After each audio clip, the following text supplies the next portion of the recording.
Waalaikumsalam warahmatullahi wabarakatuh.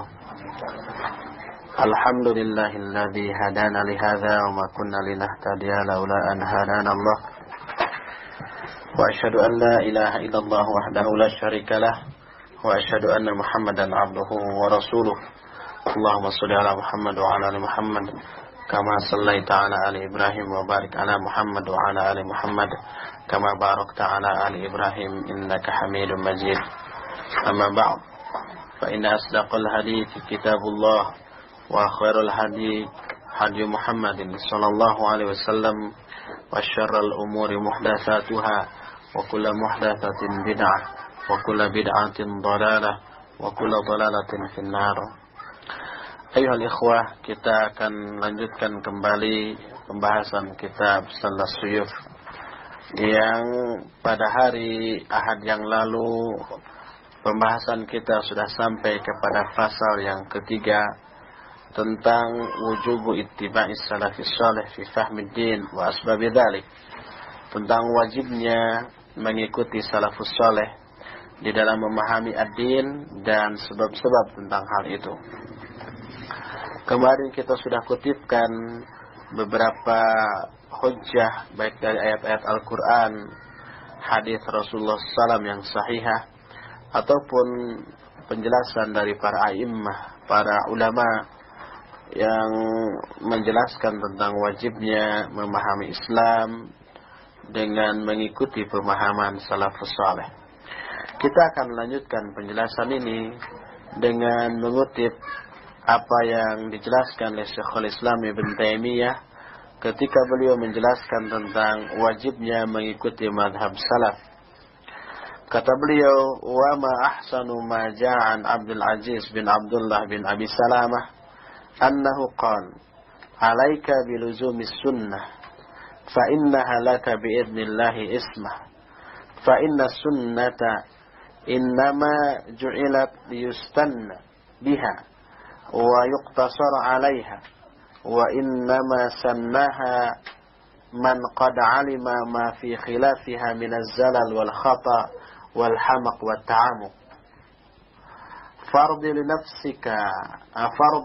nafsika bima radaw bihi li anfusihim fa innahum an ilmin waqafu wa bi basarin nafadaq wa bi basarin nafidin kaffau wa lahum kanu ala kasfiha aqwa wa bi tafsiliha law kana fiha ahra wa innahum lahumus sabiqun وقد بلغهم عن نبيهم ما يجري من الاختلاف بعد القرون الثلاثة فإن كان الهدى ما أنتم عليه لقد سبقتموهم إليه ولئن قلتم حدث بعدهم فما أحدثه إلا من اتبع غير سبيلهم ورغب بنفسه عنهم واختار ما نحته فكره على ما تلقاه عن نبيهم وتلقاه عنهم من تبعهم بإحسان ولقد وصفوا منه ما يكفي وتكلموا منه بما يشفي ومن دونهم مقصر ومن فوقهم مفرط لقد قصر دونهم أناس فجفوا وطمع آخر فغلوا وإنهم فيما ذلك لعلى هدى مستقيم. Kata Syekhul Islam Ibn Taimiyah rahimahullah ta'ala ketika menjelaskan tentang wajibnya mengikuti madhab salaf, kata beliau, alangkah baiknya apa-apa yang dijelaskan oleh Abdul Aziz bin Abdullah bin Abi Salamah. Bahasanya dia berkata, wajib atas kamu untuk menetap di dalam sunnah, karena sunnah itu dengan izin Allah bagimu adalah ismah, pemelihara. Dan sesungguhnya sunnah itu hanyalah dijadikan untuk diikuti dan untuk yuktasaru alaiha, dikhususkan menelusuri jalan di atasnya. Dan sesungguhnya sunnah itu diterapkan atau digariskan oleh orang yang telah benar-benar diketahui barang siapa yang menyelisihinya adalah zalal dan khata. Zalal itu artinya ketergelinciran, al khata itu adalah kesalahan, wal hamaq itu artinya kebodohan. Ta'amuk itu artinya berdalam-dalam di dalam kesesatan. Maka ridhokanlah dirimu dengan apa-apa yang telah mereka ridhoi untuk diri mereka sendiri. Mereka yang dimaksud adalah orang-orang yang telah menelusuri sunnah itu. Karena sesungguhnya mereka tentang ilmu mereka lebih paham. Dan tentang mereka itu di dalam membuka berbagai macam masalah aqwa, lebih mampu, lebih kuat. Wa bitafsiliha law kana fiha ahra, dan untuk merinci seandainya ada masalah yang harus dirinci, merekalah yang lebih pantas untuk merincinya. Wa innahum lahumus sabiqun, sesungguhnya mereka lahumus sabiqun, mereka adalah orang-orang yang terdahulu dari kita. Wa laqad balaghahum an nabihim ma yajri min al-ikhtilaf ba'da al-qurun, dan sungguh telah sampai kepada mereka dari nabi mereka apa-apa ikhtilaf yang telah terjadi setelah kurun 3 kurun yang berlalu. 3 kurun itu 3 generasi. Fala in kana al-huda ma antum alaihi qad sabaqtumuhum ilaihi. Kalau kamu pada zaman sekarang berada di atas suatu petunjuk, maka mereka dulu telah terlebih dahulu mendahului kamu di dalam menjalani petunjuk itu. Wa in kuntum hadathun hadatsa ba'dahum fama ahdatsu illa man ittaba'a ghayra sabilihim. Kalau kamu mengatakan suatu hal yang baru, satu kebid'ahan, maka apa-apa yang diada-adakan berupa kebid'ahan itu merupakan sesuatu yang mengikuti selain jalan mereka. Wa raghiba bi nafsihi anhum, orang itu berarti ingin melepaskan diri dari mereka. Nah, ini ungkapan-ungkapan seperti ini dikutip oleh Syekhul Islam Ibn Taimiyah dari Abdul Aziz bin Abdullah bin Abi Salamah, yang ini beliau jelaskan di dalam kitab Majmu'ul Fatawa juz yang keempat halaman 7. Dan ketika menjelaskan masalah ini, muallif hafizahullahu taala yang bernama Thaqil bin Salfiq Al-Qasimi mengutip penjelasan Ibn Taimiyah di dalam kitabnya Majmu'ul Fatawa tadi. Di dalam bagian lain masih dalam Majmu'ul Fatawa berkata juga Syekhul Islam Ibn Taimiyah, kata beliau, wa hakadha idza tadabbara al-mu'minu al-alimu sa'ira maqalatil falasifah wa ghairihi min al-umam allati fiha dhalal wa kufr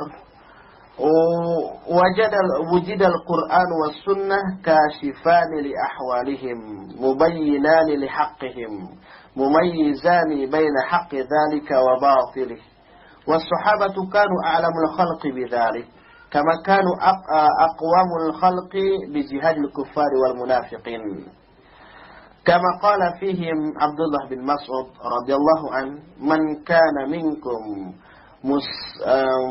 mustannan falyastanna biman qad mata fa innal hayya la tu'manu alaihi al-fitnah ulaika ashabu Muhammadin sallallahu alaihi wasallam kanu abarra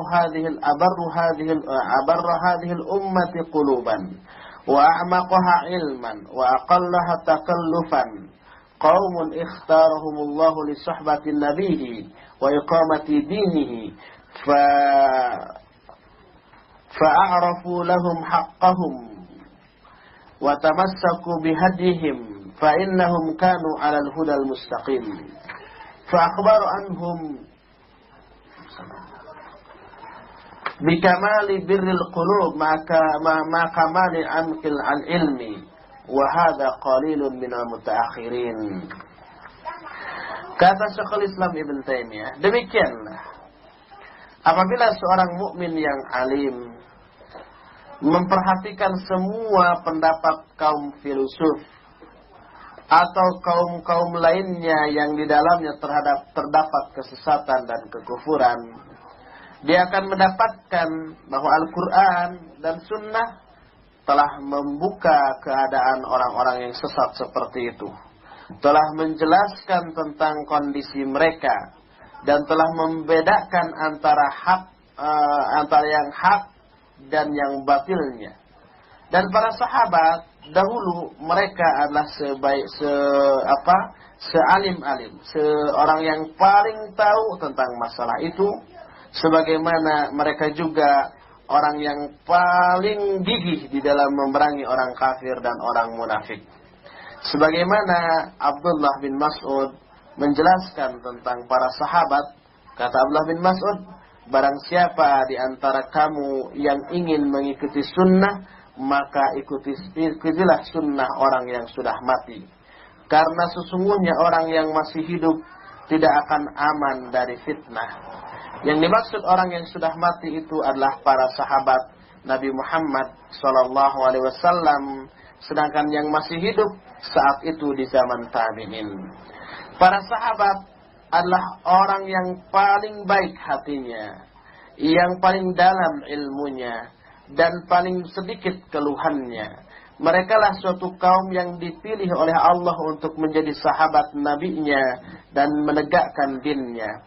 Maka kenalilah hak mereka dan berpegang teguhlah dengan petunjuk mereka, karena sesungguhnya mereka di atas al-huda al-mustaqim.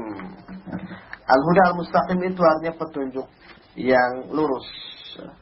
Lalu akhbar anhum, Nabi SAW menceritakan tentang mereka, tentang para sahabat, dengan kesempurnaan kebaikan hatinya disertai kesempurnaan kedalaman ilmu, dan ini sedikit sekali orang-orang seperti ini di zaman akhir ini.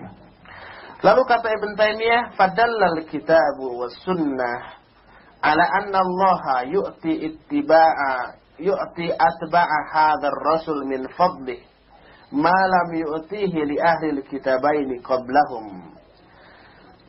Kitab dan sunnah menjelaskan bahwa sesungguhnya Allah memberikan kepada para pengikut Rasul SAW karunia-Nya, yang karunia ini tidak Allah berikan kepada ahlul kitab sebelum mereka.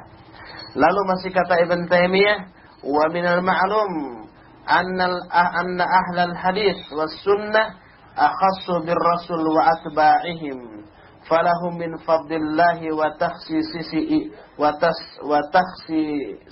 iyahum bil ilmi wal hilmi wa tad'ifil ajri ma laysa li ghairihim, kama qala ba'du salaf ahlus sunnati fil islam ka ahlil islam fil milal.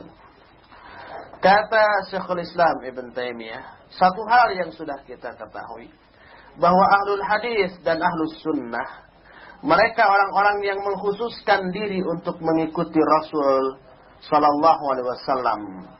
Mereka mempunyai karunia dari Allah Subhanahu Wa Taala, dan kekhususan yang Allah berikan kepada mereka berupa ilmu, hilm, kesabaran, dan dilipat gandakannya ganjaran yang tidak mereka berikan kepada selain mereka, yang tidak Allah berikan kepada selain mereka.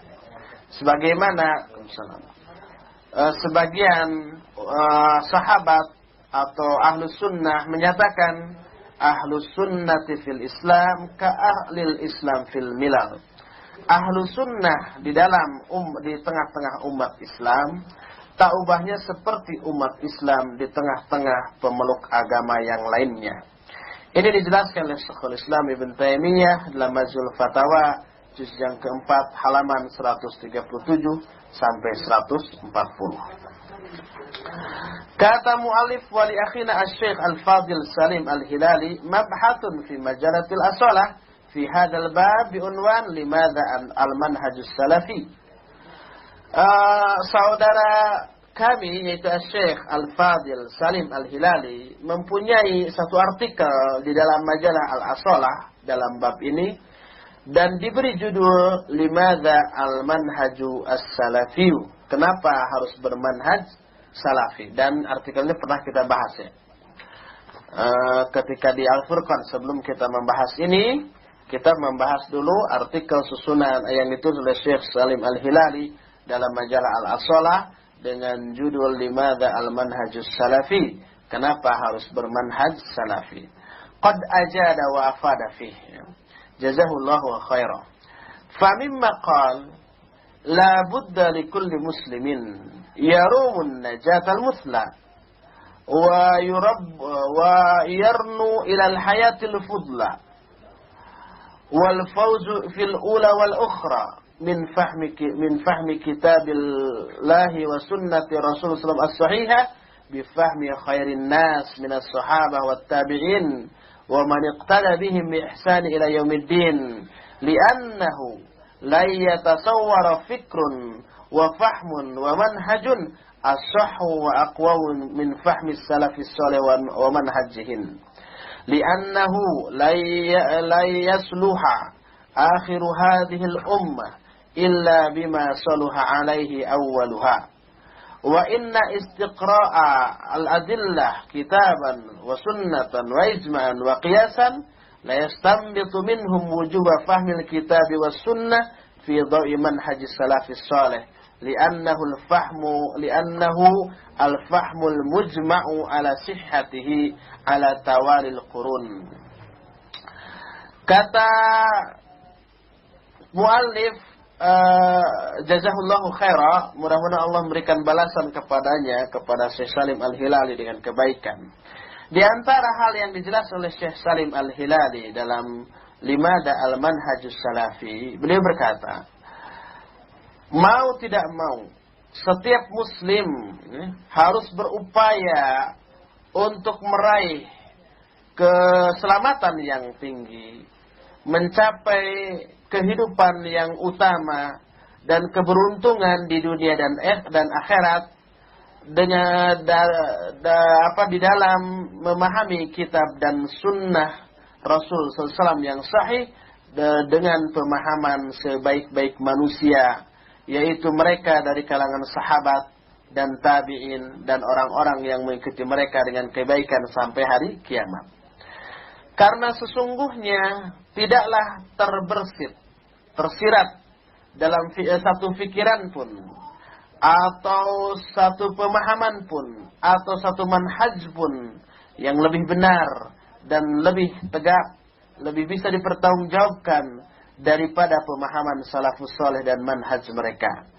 Karena sesungguhnya akhir dari umat ini tidak akan beres kecuali dengan apa-apa yang telah membuat beres generasi awal dari umat ini, yaitu para sahabat. Dan sesungguhnya penelaahan dalil-dalil baik kepada kitab, sunnah, ijma, ataupun qiyas, pastilah semuanya menunjukkan wajibnya memahami kitab dan sunnah berdasarkan pemahaman manhaj salafus saleh. Karena pemahaman yang seperti itu adalah pemahaman yang disepakati kebenarannya berdasarkan beberapa generasi. Masih kata Syekh Salim Al-Hilali, wa alaihi la yajuzu li ayyi fardin mahman ala sya'nihi ay yufhama ghairal fahmi salafi wa man raghiba anhu ila mubtadi'atil khalaf al-mahfufah bil makhatir wa ghairi ma'munah al-janib wa atharuha fi tafriqil muslimin ma'ruf la yunkar wa tasditu samlihim ma'lumun la yajhaduhu wa insanun ussisa bunyanahu ala shafa jafrin harin. Summa dzukira ba'da dzalik al-adillah ala hadzal asl al-azim faraji'hu. Oleh karena itu, tidak boleh individu manapun, siapapun orangnya, bagaimanapun tingginya kedudukan orang itu, untuk memahami Islam selain dengan pemahaman as-salafi, yaitu para sahabat. Barang siapa yang berpaling dari mereka dan menuju memahami Islam kepada pemikiran bid'ah atau kalangan mubtadi'in, kalangan ahlul bid'ah yang terkemudian, yang bahayanya tidak tertutup atau tidak tersamar, dan madaratnya pun tidak dijamin keamanannya, dan asarnya atau pengaruhnya pun jelas sekali di dalam memecah belah kaum muslimin, dan ini tidak diingkari oleh siapapun, maka orang seperti ini berarti insanun assasa bunyanahu ala syafa jafrin harin, berarti dia telah membangun suatu bangunan di pinggir jurang neraka. Lalu setelah itu Syekh Salim Al-Hilali menjelaskan beberapa dalil tentang masalah itu, maka silakan dirujuk kepada tulisan Syekh Salim Al-Hilali pada majalah Al-Asola nomor 1 halaman yang ke-17, dan ini sudah kita bahas ya. Bagi ikhwan yang ingin mendengar ulang kaset pembahasan ini, silakan didengar, pinjam. Kata mu'alif selanjutnya, fal maqsudu mimma taqaddam bayanu wujubi fahmil kitabi was sunnah ala fahmi salafi hadhihi al-ummah min as-sahabati wat tabi'in wa atba'ihim wa man tabi'ahum bi ihsan. Lima taqaddama minan nusus wal athar wal asbab al mujibah lidzalik, wa annahu la falaha wa la salaha lil ibad wa la sabila li fahmi ad-din fahman sahihan illa ala hadha as-sabil, wa ma asbabul inhirafat al katsira fi hadha az-zaman 'inda al muslimin wa khasatan 'inda man yantasibu lil ilmi wad da'wah ila Allah illa bisababi bu'di an fahmi hadzal aslil azim wal amali bimuqtadah, wal amsilatu ala dzalik al muwaddihu lahu katsiratun. Maksud dari semua penjelasan yang telah lalu adalah ingin menjelaskan wajibnya memahami kitab dan sunnah berdasarkan pemahaman salafu hadhil ummah, generasi salaf dari umat ini, yaitu para sahabat, tabi'in, dan orang-orang yang mengikuti mereka dengan kebaikan berdasarkan nas-nas yang telah lalu dan asar-asar serta sebab-sebab yang mewajibkan hal itu. Dan sesungguhnya tidak ada kebahagiaan, tidak ada kebenaran bagi seorang hamba, dan tidak ada jalan lain untuk memahami ad-din dengan pemahaman yang sebenarnya kecuali dengan jalan yang tadi disebutkan. Dan adapun sebab-sebab penyimpangan yang banyak di zaman sekarang ini di kalangan kaum muslimin, khususnya di kalangan orang-orang yang menisbatkan diri kepada ilmu dan dakwah, kesalahannya adalah disebabkan karena mereka jauh dari pemahaman yang tadi disebutkan serta jauh dari amalan yang terkandung di dalam hal yang tadi disebutkan. Contoh-contoh yang menjelaskan hal ini banyak sekali. Kata mu'alif, famin dzalik mas'alatu hifdhidzin minal bid'ah warraddi 'alal mubtadi'ah. Fa mauqifus salaf ma'rufun min dzalik wa sayati bayanuhu insyaallah taala. Di antara hal itu adalah masalah memelihara ad-din dari kebid'ahan serta bantahan kepada ahli bid'ah. Juga sikap generasi salaf ma'ruf tentang hal itu. Penjelasan tentang hal ini insyaallah akan datang kemudian pada pasal-pasal yang akan datang. Walakin lima ibta'ada katsiru minan nas an fahmi salaf fi hadzal bab wa'tamadu ala ara'ir rijal wa afkaril mufakkirin qada ala hadzal asl al-'azim haitsu ra'au anna al-maslahah taqtadi lima shamal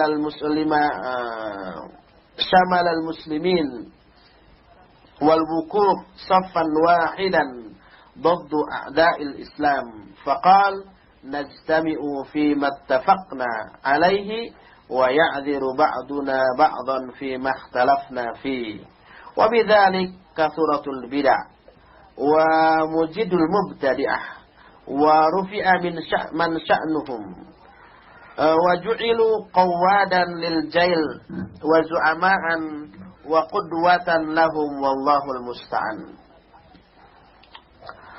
Akan tetapi karena jauhnya kebanyakan manusia dari pemahaman salaf tentang bab ini, dan mereka bersandar kepada pendapat orang-orang zaman kini, bersandar kepada pemikiran para mufakirin, para cendekiawan, mereka menentang penjelasan yang tadi dikemukakan. Dengan cara mereka melihat bahwa sesungguhnya maslahat ini terkandung di dalam penyatuan kaum muslimin dan yarhamukallah menyatukan kaum muslimin dalam satu saf di dalam menghadapi musuh-musuh Islam.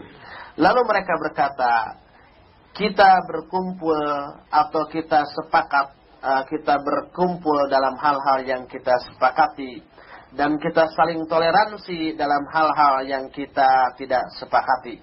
Ini moto mereka. Dalam hal yang kita sepakati, kita berkumpul. Dalam hal yang tidak kita sepakati, kita toleransi. Yang penting bersatu untuk menghadapi musuh Islam. Dari sifat seperti ini, timbullah kebid'ahan yang banyak. Dan ahlul bid'ah pun begitu merajalela.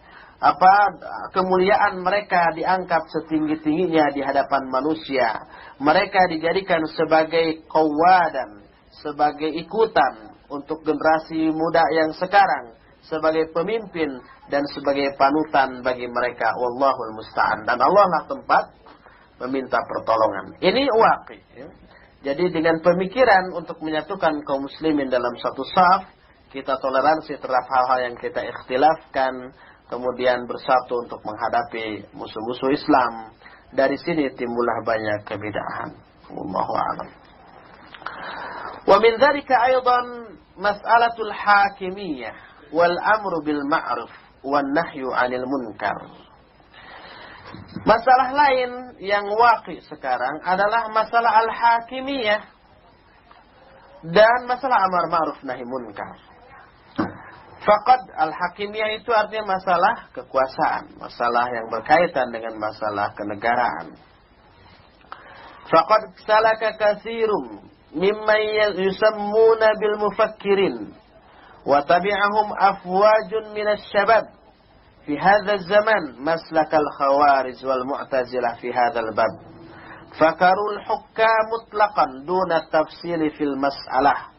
وأصبح الخروج عندهم من الإصلاح والأمر بالمعروف والنهي عن المنكر بل يرون المخالفين لهم مداهنين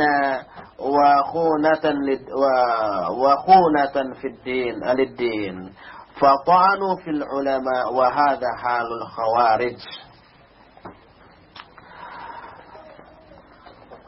Dalam masalah ini, dalam masalah amar ma'ruf nahi munkar dan masalah al-hakimiyah, masalah konstitusi politik, kenegaraan itu. Kebanyakan dari orang-orang yang mengaku diri sebagai mufakkirin, yang kemudian diikuti oleh para pemuda di zaman sekarang ini, menelusuri jalan yang pernah ditelusuri oleh kalangan khawarij dan mu'tazilah. Mereka pure berbicara masalah hukam. Hukam itu artinya masalah politik, masalah kenegaraan, tanpa mentafsil tentang masalah, tanpa merinci tentang masalah. Fakaffarul hukam mutlaqan. Mereka mengkafirkan pemerintahan secara mutlak tanpa mentafsil. Fasbal khuruj indahu minal islah wal amri bil ma'ruf wan nahi 'anil munkar. Maka jadilah mereka itu keluar, yang dimaksud islah menurut pandangan mereka dan amar ma'ruf nahi munkar artinya keluar dari sistem seperti itu. Bahkan mereka memandang orang-orang yang menyelisihi mereka sebagai pengkhianat atau sebagai mudahinin, sebagai penjilat. Fata'anul ulama. Lalu mereka menta'an ulama. Menta'an itu mencaci maki ulama. Wahada halul khawarij. Inilah contoh keadaan khawarij. Di sini ada footnote. Asna'a muraja'atil akhirah lil kitab. A'tani ahadul ikhwah min tullabil ilm liqa'an مع الشيخ العلامة المحدث محمد ناصر الألباني حفظه الله في جريدة المسلمين في الجريدة المسلمون العدد كذا وكذا وكذا بالتاريخ كذا dan seterusnya. Waqad takallama fi syekh ala fitnat at-takfir wal-radd ala al-jama'at at-takfir. Wa faslun fi hadhihi al-mas'alah tafsil wa fassala fi hadhihi al-mas'alah tafsilan 'aziman farajihu. Di tengah-tengah saya meneliti kitab ini, kitab yang sedang kita bahas ini, salah seorang ikhwan memberikan kepada saya, salah seorang ikhwan dari para penuntut ilmu memberikan kepada saya satu risalah liqa maftuh atau stadium general bersama Syekh Al-Alama Al-Muhaddis Muhammad bin Nasiruddin Al-Albani di dalam Al-Jaridah Al-Muslimun, Quran Al-Muslimun nomor 556 tanggal 5 Jumadil Ula tahun 1416 Hijriyah. Di dalam artikel tersebut Syekh Al-Albani menjelaskan tentang fitnatut takfir dan bantahan beliau kepada jamaah takfir. Takfir itu artinya mengkafirkan orang lain. Dan beliau menjelaskan masalah ini dengan rincian yang sangat bagus. Maka silakan merujuk. Nah, kalau nggak salah kitab ini pun pernah kita bahas walaupun tidak tuntas ya ketika kita menunggu Syekh Ali Hasan Al-Athari yang tak kunjung tiba waktu itu diisi dengan membahas fitnatut takfir. Wa min dzalika aidan adamu ta'zimi manzilatil ilmi syar'i wal harasi ala talabihi min at-tafsir wal fiqh fi ad-din wa talabil hadith wa hifdil mutun wa mujalasatil ulama. فالسلف الصالح كانوا معظمين لمنزلة العلم الشرعي فكانوا يرحلون إلى البلدان لطلب الحديث والعلم ويتنقلون في ذلك من شيخ إلى شيخ ولكن لما ربط الشباب في هذا الزمن بالمفكرين وأهل الآراء التحليلات الواقعية والسياسية وعزلوا عن مجالسة العلماء وعن معرفة سيرة سلفهم الصالح أحمل العلم الشرعي وقل تعظيمهم في نفوس الناس وأخذوا يهتمون بالملحيات والمسليات والأناشيد والمسرحيات لربط الشباب بهم أحزابهم لا غير وإنا لله وإنا إليه راجعون وغير ذلك كثير من المسألة التي خالف الناس فيها الشرع الحكيم نعوذ بالله من الخذلان والانحراف والضلال وعلى الله التكلان ولا حول ولا قوة إلا بالله. Contoh lain adalah tidak adanya hormat kepada manzilatul ilmi syar'i. Tidak menghormati kedudukan ilmu syar'i. Dan tidak ada hasrat untuk mencari ilmu syar'i berupa ilmu tafsir, fiqih, dan memahami ad-din, mencari ilmu hadis, menghafalkan matan-matannya, atau duduk-duduk dengan para ulama. Hal itu sama sekali tidak ada rughbah mereka, hasrat mereka untuk mempelajari dan melakukan hal-hal tadi. Padahal generasi salafus saleh dahulu sangat mengagungkan kedudukan ilmu syar'i. Mereka dulu bepergian ke negeri-negeri jauh untuk mencari hadis dan ilmu. Berpindah tentang hal itu untuk mencari ilmu itu dari satu syekh ke syekh yang lain. Itu zaman dahulu. Akan tetapi para pemuda sekarang ketika mereka mengikatkan diri kepada para cendekiawan dan kepada orang-orang yang ahlul ara. Orang-orang ahlul ara itu orang cendekiawan tadi, para mufakirin, para ahli fikir yang berbicara tentang masalah al-waqi'iyah wasiyasiyah, masalah-masalah kontemporer dan masalah-masalah politik. Mereka menjauhi majlis-majlis ulama, menjauhi untuk artinya tidak ingin mengetahui sejarah para ulama salafus saleh zaman dahulu, maka terlalaikanlah ilmu syar'i dan sedikitlah penghormatan mereka kepada ilmu syar'i dalam jiwa-jiwa mereka. Mereka lalu lebih suka, lebih mementingkan dengan untuk mendengarkan hal-hal yang melalaikan berupa anasyid, berupa kaset-kaset nasyid. Kaset-kaset nasyid, tetapi nasyidnya itu yang berisi tentang perjuangan. Syair-syairnya itu berisi tentang perjuangan, tentang masalah jihad dan seterusnya. Baik bermusik ataupun tidak bermusik. Inilah yang terjadi di kalangan pemuda. Mereka lebih suka mendengar nasyid daripada pengajian atau murattal, kaset-kaset murattal. Wa inna lillahi wa inna ilaihi raji'un. Ini satu musibah tentu saja. Dan masalah-masalah yang lainnya sangat banyak sekali. Ini semua tadi disebabkan karena jauhnya mereka dari manhaj salafus saleh, sehingga perjuangan mereka tidak didasarkan kepada ilmu, tetap ilmu-ilmu syar'i, tetapi didasarkan kepada ilmu-ilmu waqi, ilmu-ilmu kontemporer dan siasah, serta emosi yang meledak-ledak. Inilah pembahasan tentang al-bayan fi wujubi ittiba'i salafus saleh fi fahmiddin. Penjelasan tentang wajibnya mengikuti salafus saleh di dalam memahami ajaran Islam. Selesai sudah pasal yang ketiga. Kita masuk sekarang kepada pasal yang keempat, berisi fi bayani manhum ulama. Penjelasan tentang siapa yang disebut ulama. Wa bayanu fadlihim wa kaifa hafizallahu bihimuddin. Juga penjelasan tentang keutamaan mereka, keutamaan para ulama. Dan bagaimana Allah memelihara ad-din melalui para ulama itu. Di awal pembahasan fasal ini, muallif hafizahullahu taala mengutip beberapa ayat. Pertama, surat Fatir 28. Allah menyatakan, "Innama yakhshallaha min ibadihil ulama." Hanyalah yang takut kepada Allah dari kalangan hamba-Nya. Kedua, surat Az-Zumar ayat 9. Qul hal yastawil ladina ya'lamun wal ladina la ya'lamun. Katakanlah, samakah orang-orang yang berilmu dan orang-orang yang tidak berilmu? Ayat ketiga, surat Al-Anbiya ayat ke-7. Fas'alu ahla dzikri in kuntum la ta'lamun.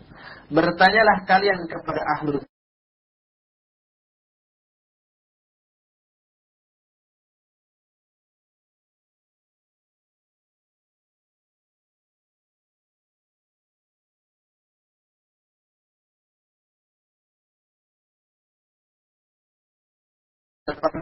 menyatakan syahidallahu annahu la ilaha illa huwal malaika wa ulul ilma qa'iman bil qist.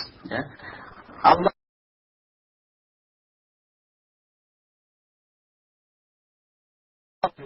orang yang berilmu. Nah, ini 4 ayat yang dikutip di awal pembahasan tentang ulama ini. Setelah mengutip ayat-ayat itu, kata muallif, fanzur hafidhakallah kaifa 'azzama Allahu makanatal ulama haitsu rabata syahadatahum bi syahadatihi wa syahadati malaikatihi. Fahadha yadullu ala idami fadlil ulama. Wanzur qablaha kaifa hasara Allah ta'ala al-khashyah minhu bi ahli al-ilm wa dhalika li'annahum bi ilmihim 'arafu rabbahum bi asma'ihi wa sifatihi wa af'alihi mimma ada bihim ila khasyatihi subhanahu wa ta'ala. Wanzur aidan kaifa faddala Allahu al-ulama wa anna alladhina la ya'lamun la yastawuna ma'al ulama. Perhatikanlah wahai saudara-saudaraku yang mudah-mudahan Allah melihara engkau, bagaimana Allah memuliakan kedudukan para ulama dengan cara Allah menyamakan syahadat para ulama, kesaksian para ulama dengan kesaksian Allah dan kesaksian para malaikat. Lihat dalam surat Al-Imran 18. Allah bersaksi tiada ilah selain Dia, juga para malaikat, juga orang-orang yang berilmu. 3 pihak